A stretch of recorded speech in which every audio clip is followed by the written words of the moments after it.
제가 알고 지내던 한 친구가 있었습니다. 그 친구의 가족은 다 교회를 다녔습니다. 그 어머니가 권사님이었고 또 사촌이 신학생이었습니다. 지금은 목사님이 됐습니다마는, 그러나 본인은 교회를 별로 좋아하지 않았습니다. 신앙을 별로 달가워하지 않았습니다.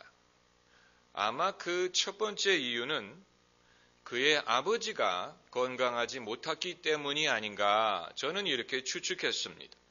아버님이 일찍 중풍으로 쓰러지셨는데 아마 거기에 대해서 우리 집이 예수님을 믿는데 왜 이런 일을 허락을 하셨을까 하는 어떤 의구심이 있었던 것으로 생각이 됩니다. 특별히 집의 맏이다 보니까 자기 집에 일어나는 것에 대해서 책임의식을 느끼고 그것이 신앙에 대한 반발로 이어진 것으로 생각이 됩니다. 그리고 두 번째 이유는 교회를 가면 실생활과는 별로 상관이 없는 형이상학적인 이야기만 한다고 했습니다. 실생활과는 별로 상관이 없는 형이상학적인 이야기. 저는 그 친구의 말에 동의하지는 않았지만 목사가 된 후에도 그의 말은 여전히 기억 속에 남습니다. 혹시 제 설교가, 제 목회가 교인들에게 또 처음 교회를 찾는 사람들에게 아무런 실생활과 상관이 없는 형이상학적인 이야기가 되지 않을까, 저는 늘 그것을 생각합니다. 오늘부터 우리가 공부하게 될 요한계시록의 내용에 대해서 아마 굉장히 형이상학적인 그런 책이다라고 생각하는 사람들이 있을 것입니다. 그리고 형이상학을 떠나서 너무 난해하다, 어렵다, 무슨 말인지 모르겠다 이렇게 생각하는 사람들이 분명히 있을 것입니다.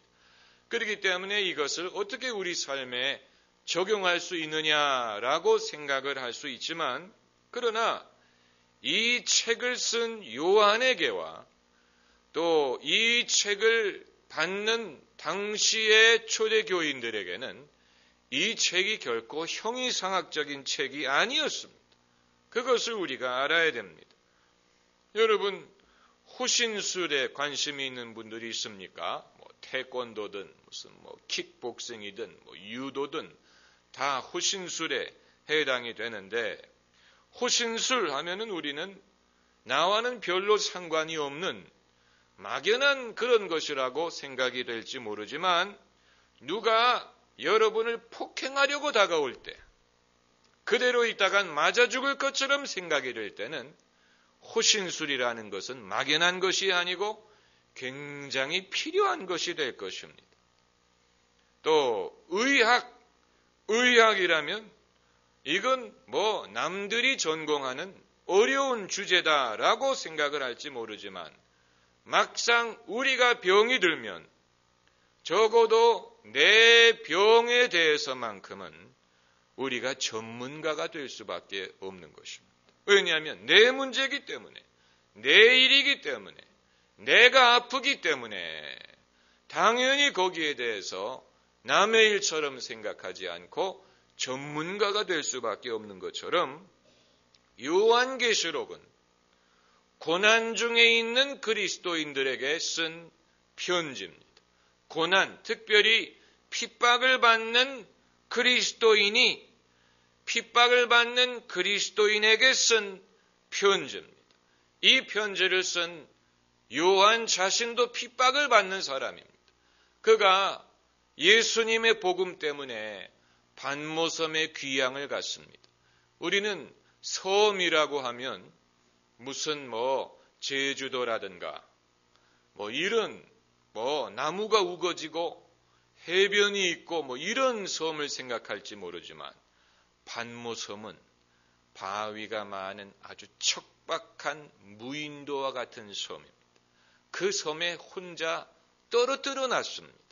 이제 요한이 감옥과 같은 그 섬에서 귀양살이를 하면서 그가 고난받고 있는 그리스도인들에게 쓴 편지가 바로 요한계시록입니다. 그렇기 때문에 이들에게는 이 계시록의 내용이 남의 이야기가 아니고 막연한 일이 아니고 그들의 고난과 핍박의 현실에 주시는 하나님의 소망의 메시지였어요. 이 사실을 우리가 알아야 됩니다. 그렇기 때문에 이 독자들은 요한이 쓰는 말을 금방 이해했습니다. 우리들은 2000년이라는 시간에 갭이 있기 때문에 우리에게는 그 내용이 난해할지 모르지만 그 당시 사람들은 이 요한계시록을 읽으면서 요한이 지금 뭐에 대해서 말하고 있는 것이고 누구에 대해서 말하고 있는지를 알 수 있었습니다. 그리고 여기에 하나님이 주시는 말씀이 있었습니다. 요한계시록이 어려운 이유 중에 하나는 쓰는 사람과 읽는 사람만이 알 수 있는 비밀로 기록이 됐기 때문에 그렇습니다. 마치 뭐와 같으냐면 암호와 같아요. 예수를 믿는 사람, 또 믿음 때문에 시련을 당하는 사람들은 알 수 있는 내용을 썼습니다. 오래전에 이산가족이 된 부부가 남편은 월남을 하고 아내는 북한에 남아 있었는데 이제 이산가족이 된 것이죠. 이 남편은 신학교를 가서 목사님이 되고 미국에 가서 이민 목회를 하게 됐는데 아내와 연결이 됐습니다. 아내가 살아있는 것을 알게 되고 편지 왕래를 할 수 있게 됐다고 합니다. 그래서 이제 이 목사님이 자기가 목회를 한다고 쓸 수는 없으니까, 왜냐하면 당연히 북한이 그걸 봉투를 열어서 검열할 것이 분명하니까, 그래서 뭐라고 썼냐면 나는 지금 양 치는 일을 하고 있는데 내가 치는 양이 한 300마리 됩니다. 이렇게 편지를 썼어요. 그랬더니 답신이 오기를 선한 목자 되시기를 바랍니다. 그러니까 이것은 예수 믿는 사람만이 알아듣는 언어라는 것입니다. 이런 식으로. 그러니까 예수 안 믿는 사람은 무슨 말인지 잘 못 알아듣지만 신앙이 있는 사람들은 알아듣는. 마찬가지로 요한계시록도 이제 핍박받는 그리스도인들에게 주시는 하나님의 위로와 소망의 메시지입니다. 어떤 사람들은 이 묵시록이라는 것이 미래의 재앙, 또 심판, 무서운 일들을 많이 다루고 있는데 이게 어떻게 소망의 말씀이 될 수가 있습니까? 그러나 그것은 입장에 따라서 달라요. 입장에 따라서 다릅니다. 지금 이 그리스도인들은 로마 제국에 의해서 핍박을 받고 있습니다.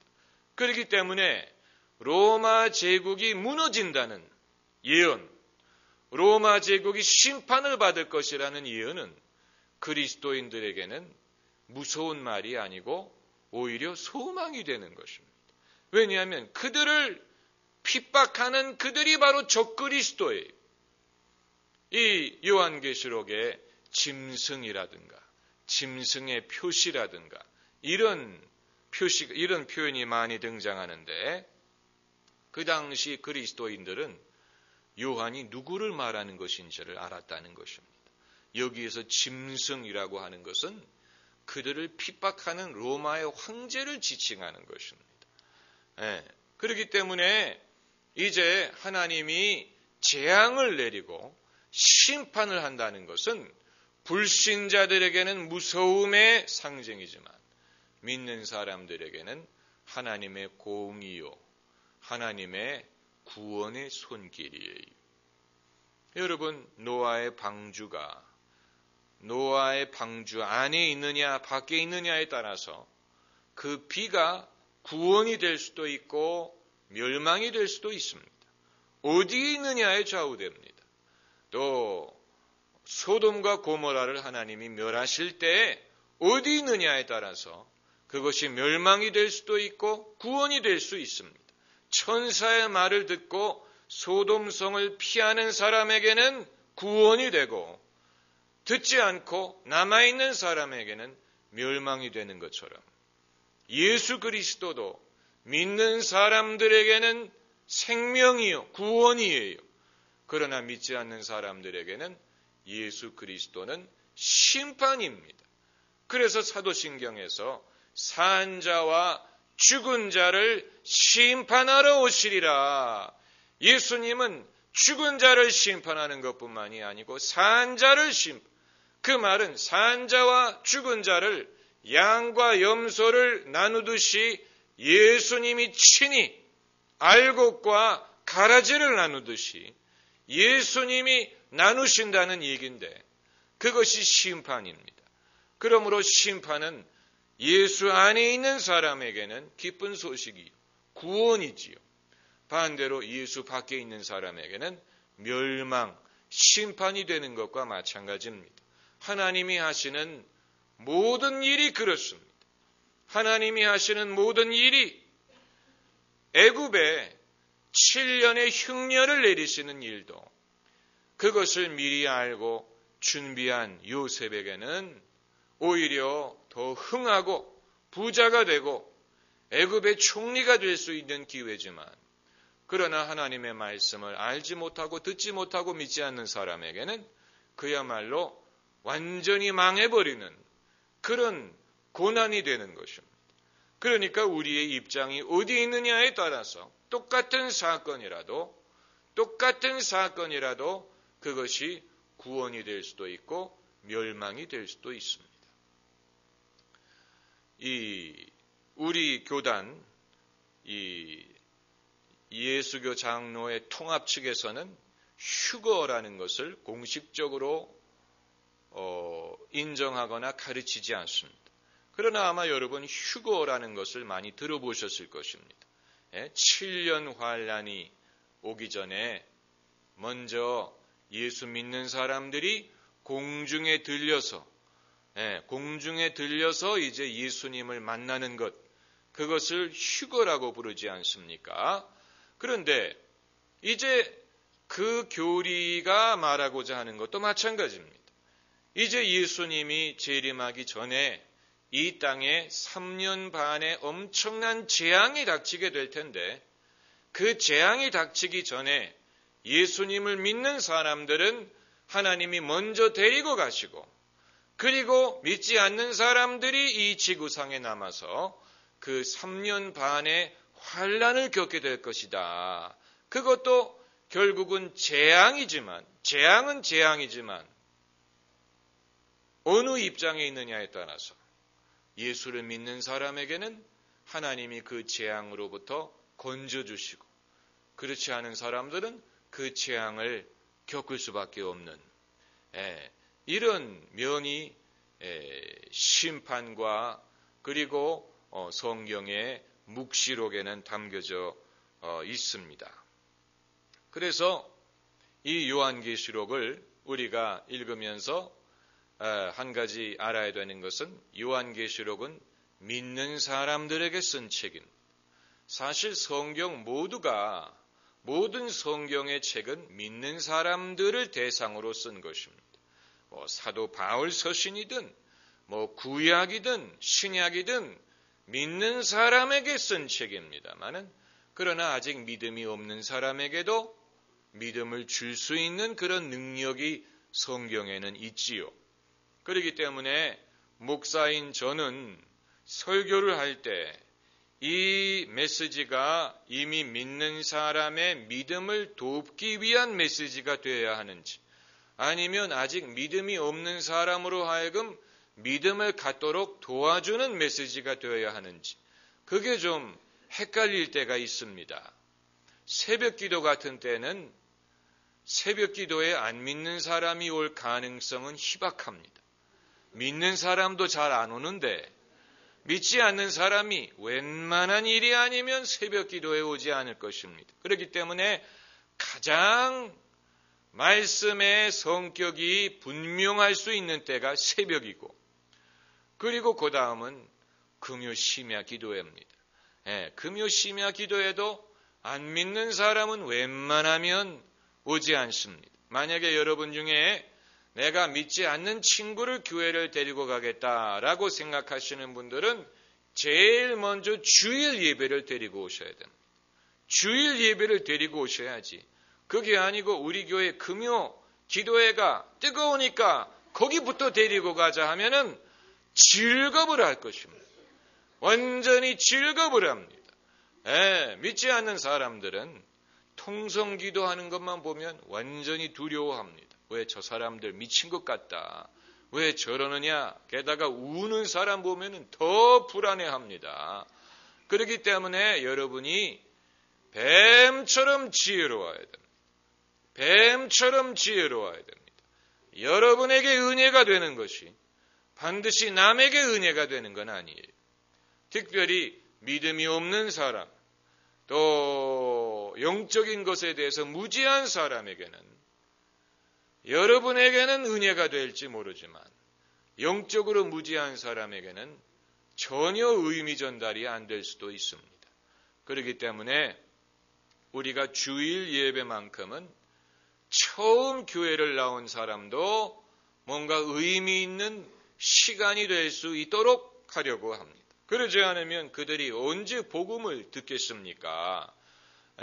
그러니까 지금 한국교회가 이 한편으로는 열린 예배를 통해서 복음을 아직 모르는 사람, 또 기독교를 처음 접하는 사람들이 부담 없이 말씀을 들을 수 있는 그런 예배를 드리려고 하고, 또 한편으로는 찬양을 뜨겁게 부르고 아주 뜨거운 성령 충만한 예배를 추구하는데, 여러분 이 두 가지는 같은 예배에서 이룰 수가 없는 것입니다.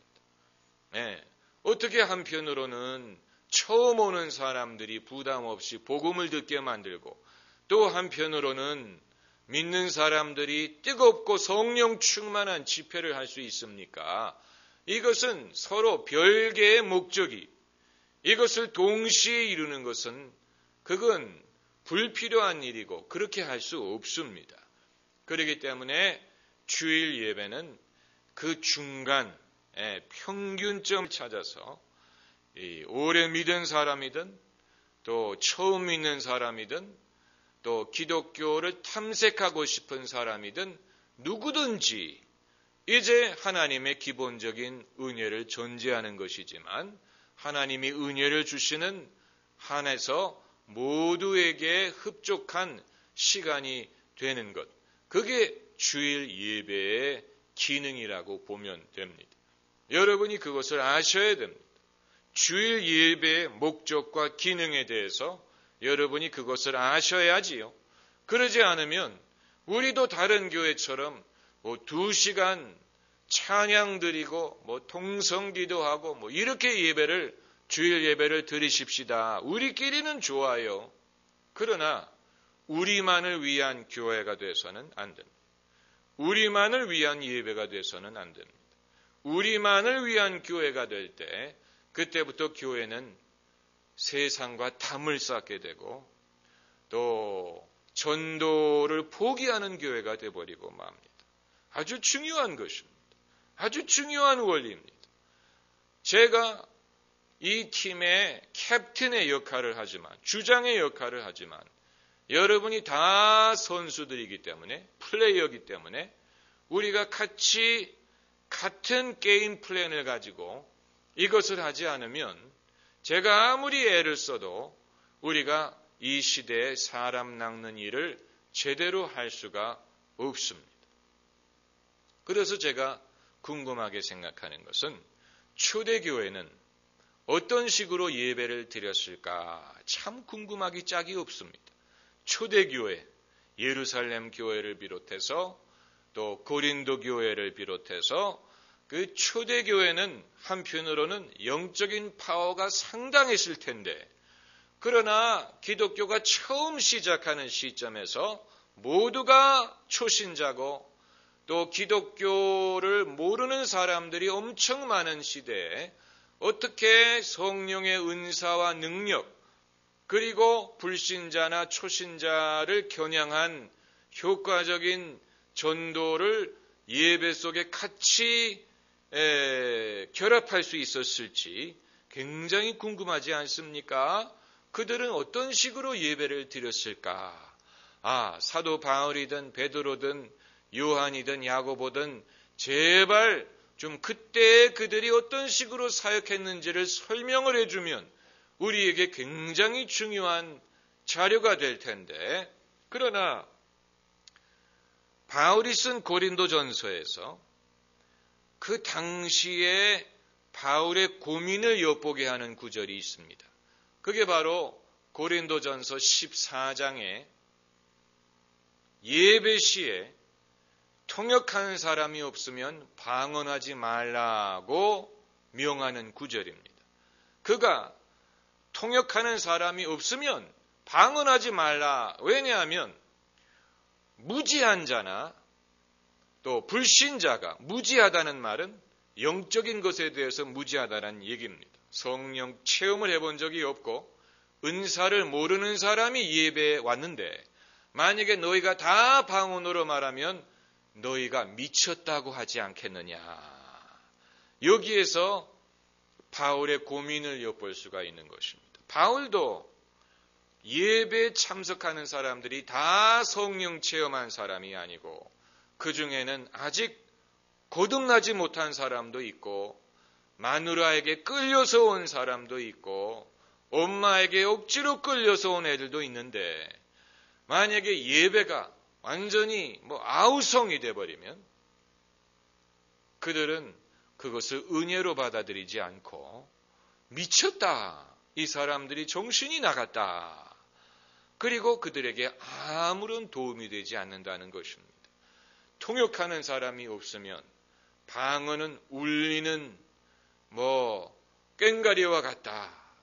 이게 소리는 소리인데 의미가 없는 소리니까 차라리 깨닫는 마음으로 한두 마디를 하는 것이 낫다. 이렇게 말한 것을 보면은 사도 바울도 이런 문제를 놓고 고민을 했던 것 같습니다.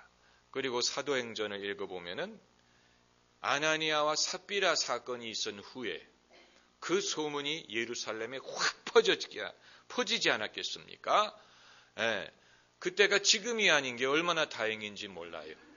만약에 오늘날 그런 일이 일어났으면 경찰이 교회를 찾아와서 수사하고 그것이 알고 싶다 비롯해가지고 아무개 도곡동 아무개 교회에서 예배 중에 사람이 죽는 사건이 발생을 했는데 교회가 그 일을 은폐하고 아무개 목사와에게 우리가 대답을 구하였으나 대답을 얻지 못하였습니다. 아무개 기자.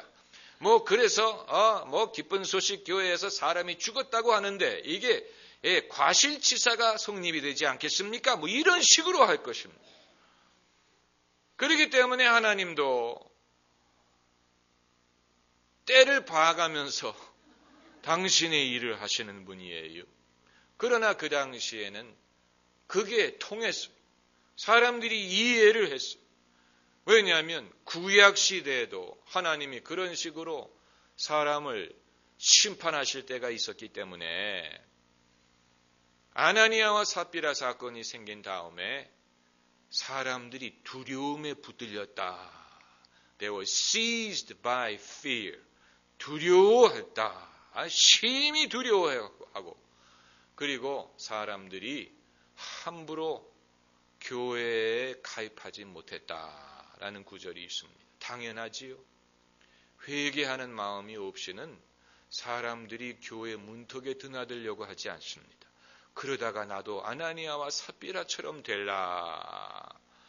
여러분 이것이 한편으로는 건강한 것이고 그러나 또 한편으로는 우리가 이제 균형을 잡아야 될 필요가 있습니다. 적어도 예루살렘 교회는 예배당 문턱에다가 여러분 다 환영합니다. 아무나 오세요라고 현수막을 붙여놓지 않았을 것입니다.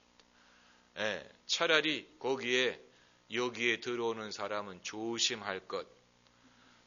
여기는 하나님의 집이기 때문에 회개하지 않는 사람은 함부로 드나들지 말 것. 이런 표시를 붙이는 게 더 타당할지도 모릅니다. 안 그렇습니까? 어떤 것이 더 성경적이라고 생각하십니까? 누구든지 오세요. 있는 그대로 오세요. 이게 더 성경적입니까? 아니면 들어오기 전에 기도하고 마음을 준비하고 오세요 라고 붙이는 게 성경적입니까? 그건 이제 우리의 관점에 따라 다를 수 있지요.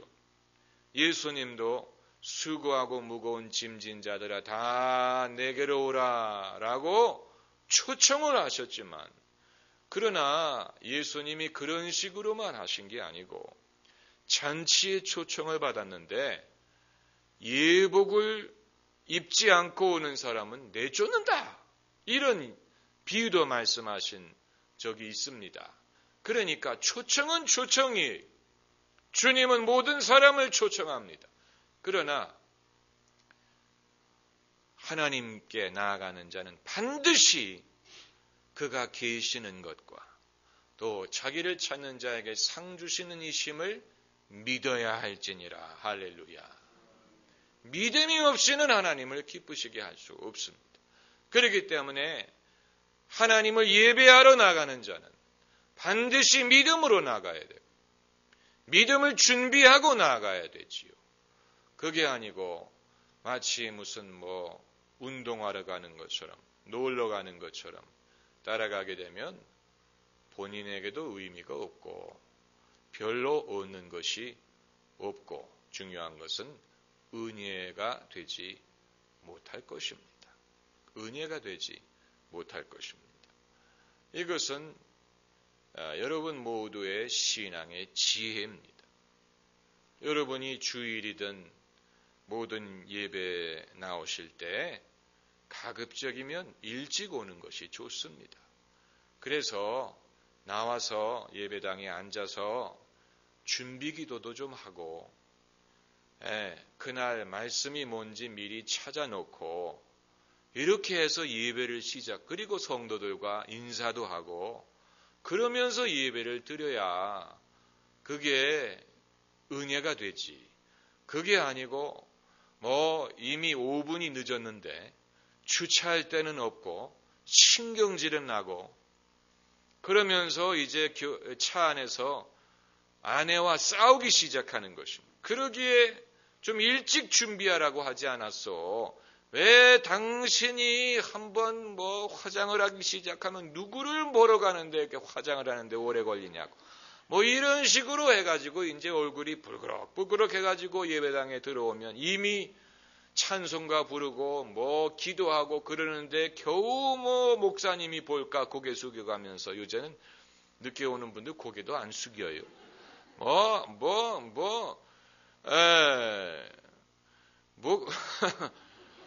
아주 그나마 늦어도 오는 게 어딥니까? 그러나 안타깝지요. 예배를 한 3시간 드린다면 한 10분 늦는 거 별거 아닙니다. 그러나 1시간밖에 안 되는 예배를 드리면서 10분, 15분 늦게 오면 하루 이틀이면 모르겠는데 이것은 어떤 특단의 조치가 필요합니다. 그래서 어차피 배우자가 교회를 올 것 같으면 여러분이 먼저 혼자 오세요. 택시를 타고 오든 먼저 오세요. 같이 오려고 하지 마세요. 먼저 와서 준비하고 그러면 따라옵니다. 그게 아니고 얘야 일어나라 세수해라 교회 가자 우리가 교회 갈 때 가족이 같이 가야 되지 않겠니? 그럴 필요 없습니다. 예배는요 가족이 같이 오면 좋지만 그러나 저는 가족과 같이 예배를 드리지 못한 지 벌써 10수년 됐습니다. 목회자니까 가족하고 같이 교회 오는 건 상상을 못해요. 그러나 그렇다고 은혜 받는 데 있어서 하나도 걸림돌 되는 것 없습니다. 우리는 좀 그런 부르주아 생각을 벗어버려야 됩니다. 가족들이 다 이렇게 다 성경책 끼고 주일날 그렇게 오는 그런 부르주아적인 생각을 좀 벗어버려야지요. 예수 믿는 사람은 집에 한 사람밖에 없는 사람을 생각을 해서 우리가 늘 이렇게 부부 단위로 다니면 혼자 다니는 사람은 좀 마음이 좀 상하겠다. 좀 이런 생각도 좀 해야지요. 혼자 다니는 분들이 있습니다. 아내든 남편이든 혼자 다니는 분들도 좀 생각을 해서 그래야지. 그러지 않고 뭐 그러면 사람들이 뭐라고 생각하는지 아세요? 교회는 부부들 가족 단위로 다니는 데인가 보다. 아닙니다. 그렇지 않습니다. 적어도 예수님의 제자들은 그렇게 하지 않았어요. 예수님의 제자들은 전부 다 솔로들이었어요. 제자들도 그렇고 또 그 아녀자들도 보면은 이 남편과 사별한 사람들이 많았습니다. 예수님 당신이 독신이었고 그렇기 때문에 우리는 기독교 신앙이라는 것을 이런 식으로 어떤 가족 단위로 뭐 같이 뭐 단란하게 뭐 이렇게 하는 것을 그런 생각을 벗어버려요. 이 미국이든 이 서양의 교회가 젊은 세대로부터 외면받은 이유가 너무 그런 어떤 아메리칸 애플파이의 이미지를 심어줬기 때문에 아메리칸 애플파이의 이미지가 있잖아요. 아빠가 정시에 퇴근을 해가지고 얘야 오늘 우리 뭐 자전거 타러 나가자. 그러면 아내가 여보 어서 오세요. 아빠 따라서 뭐 자전거 타러 나가렴. 뭐 이런 어떤 아메리칸 패밀리의 이미지.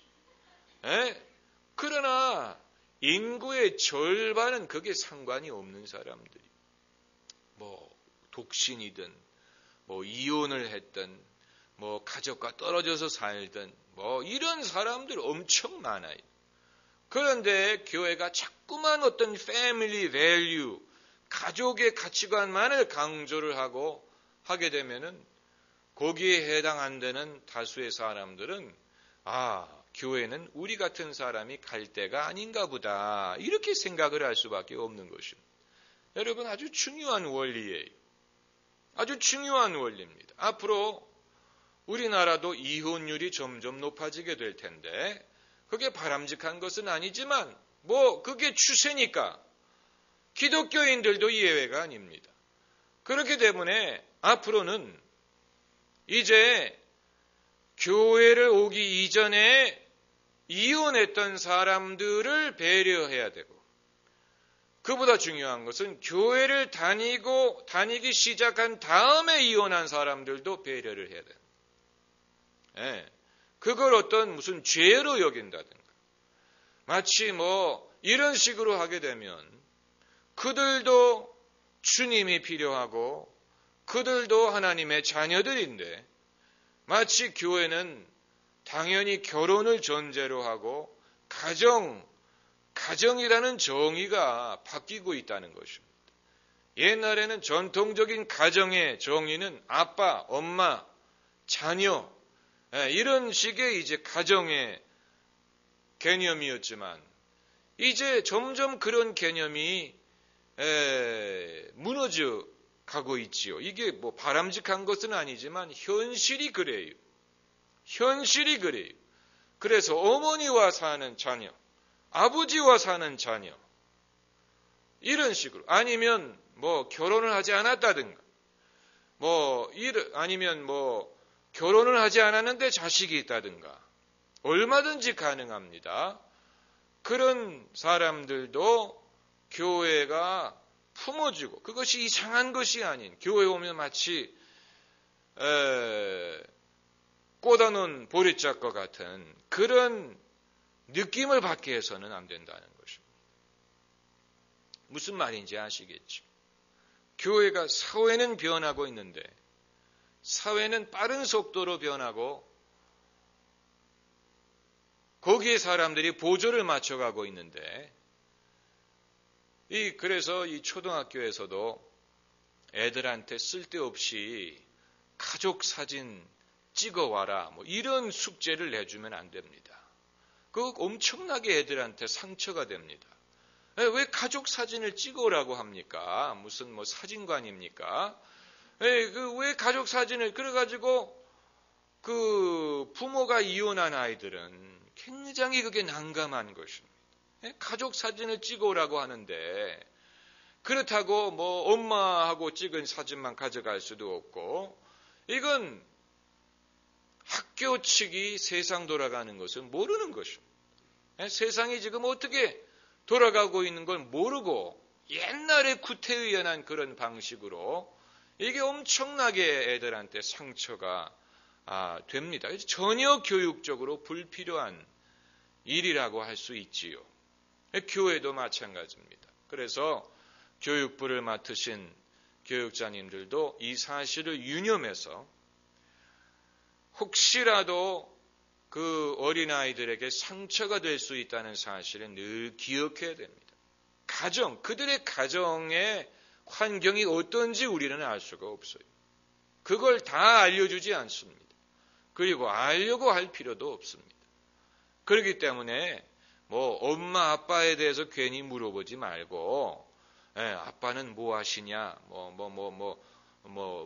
엄마는 왜 같이 교회를 안 나오냐, 이런 물어보지 말고, 본인에게 은혜를 주고, 본인이 하나님이 나를 사랑한다, 하나님이 나를 이대로 사랑한다는 것을 심어주기만 하면 됩니다.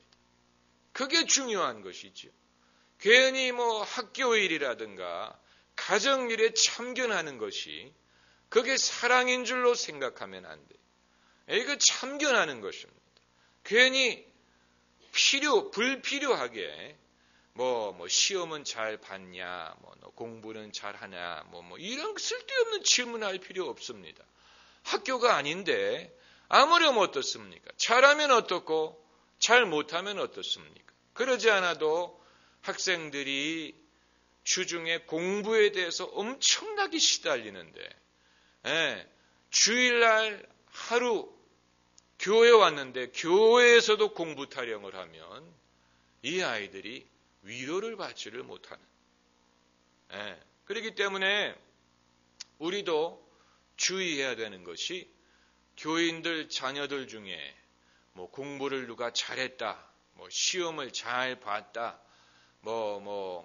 이런 당연히 기쁜 일이죠. 우리가 기뻐해야 될 일입니다. 그러나 마치 그것만이 믿음이 좋은 것처럼 기도를 많이 하고 믿음이 좋아서 하나님이 합격시켜줬다, 이런 식으로 메시지를 전하게 되면은 그렇지, 그 경험이 그렇지 못한 사람들이 더 많습니다. 더 많습니다. 말하지 않아서 모르는 것뿐이지. 이게 정말 우리가 주의해야 되는 면입니다. 여러분, 사람이 복을 받아서 부자가 되어야만 복을 받는 게 아니잖아요. 성경 어디에 부자가 되어야만 하나님이 사랑하는 거라고 기록하지 않았지요? 그렇지 않은 사람들이 더 많아요. 예수님을 열심히 믿고 기도 생활을 해도 부자가 되지 못하는 사람들이 훨씬 더 많습니다. 그렇기 때문에 잘 믿으면 물질의 축복을 받아야 되는 것처럼 가르치는 것도 성경을 잘못 가르치는 것처럼 반드시 공부를 잘하고 뭘 잘하고 이래야만 복을 받는 것처럼 가르치는 것도 그것도 잘못 가르치는 것입니다. 잘못 가르치는 것입니다. 우리가 그런 식의 생각으로부터 좀 벗어나야 됩니다. 아무개 어머니는 새벽 제단 쌌더니 자식이 합격을 했다. 그러면요, 새벽 제단 쌌는데도 합격 못한 사람에게는 그건 정죄가 되는 거예요. 믿음이 없어서 그렇다. 그렇지 않습니다. 그렇지 않아요. 우리는 그런 식으로 단편적으로 신앙을 생각하면 안 돼요. 우리의 경험이 그것을 보여주는데, 그러므로 이 모든 것을 하나님의 큰 계획과 섭리 속에서 우리가 이해를 하면 좋은 학교를 들어가는 것이든 들어가지 못하는 것이든 소원을 이루는 것이든 이루지 못하고 기다려야 되는 것이든 이 모든 것이 하나님의 큰 계획 속에서 이루어진다는 것을 알면 당장의 결과 때문에 당장의 결과에 우리가 연연하지 않습니다. 당장의 결과를 가지고 하나님이 나를 사랑했느니 사랑하지 않느니 그런 식으로 생각하면 안 됩니다. 우리는 큰 그림을 보고 지금까지 살아온 것 주의 크신 은혜라. 또 그 가사가 어떻게 됩니까? 지금까지 지내온 것 주의 크신 은혜라. 한량없는 주의 사랑 어찌 이루 말하랴. 그 내용이 벌써 지금까지 살아온 것 주의 크신 은혜라 라고 말할 때는 당연히 앞으로도 인도하여 주시리, 그걸 당연히 전제하는 것이죠. 우리의 삶을 그러므로 이 하나님의 계획 속에서 봐야 됩니다. 하나님의 계획. 만약에 여러분이 합격을 했다, 뜻을 이루었다, 그건 당장의 어떤 여러분의 만족을 위해서 주시는 게 아니고 그것도 하나님의 큰 계획을 위해서 하시는 것입니다. 그것도 하나님의 큰 계획을 위해서 하시는 것이지 여러분의 어떤 자랑을 위해서, 당장의 어떤 만족을 위해서 하시는 게 아니에요. 마찬가지로 우리가 우리 뜻을 이루지 못하고 기다리고 때로는 낙심하고 때로는 어떤 그런 힘든 일이 있을지라도 그것도 하나님의 큰 뜻 안에서 이것도 뭔가 선한 일을 이루기 위한 것이다 라는 것을 우리가 볼 수 있어야 되는 것입니다. 그게 진짜 신앙이에요. 성경이 가르치는 게 그거예요. 성경이 우리에게 가르치는 게 그겁니다. 성경은 모든 일이 연합해서, 합력해서 all things work together, 모든 것이 같이 일한다는 얘기입니다. 같이 일해서 선한 결과를 거둔다. 그걸 하시는 분이 누구예요? 하나님이 그 일을 하신다는 얘기입니다. 하나님이 오케스트라의 지휘자가 같아서 큰 북, 작은 북, 첼로, 바이올린, 비올라, 모든 것이 다 하나의 심포니를 이루게 하는 것처럼 하나님은 그렇게 하시는 분입니다. 우리 개인의 인생도 그렇고, 제가 지난 삶을 돌아보면 그게 하나의 하나님이 이루려는 일을 위한 것이었지. 어떤 저 개인의 영광이나 자랑을 위한 것이라고 생각했을 때는 반드시 실망했어요. 제가 반드시 그런 면에 있어서는 실망하고 낮아지고 깎이고 그런 것을 과거에 많이 경험했던 이유가 어떤 제가 위대하고 제가 유능하고 이런 식으로 생각을 했기 때문에 결국은 하나님이 저를 낮추고 깎고 그래서 제가 깨닫고 그런 면이 많았다는 것입니다. 아마 여러분도 마찬가지일 것입니다. 마찬가지. 하나님이 허락하시는 모든 것이 인간의 영광을 위한 것은 아닙니다. 하나님이 축복으로 주시는 것들도 있지만 그러나 그것을 받을 때 우리가 감사함으로 받고 겸손함으로 받고 또 그것을 통해서 하나님께 영광을 돌리고 또 그것을 하나님이 기뻐하시고 더 큰 은혜를 주실 것입니다. 할렐루야. 기도하십시다.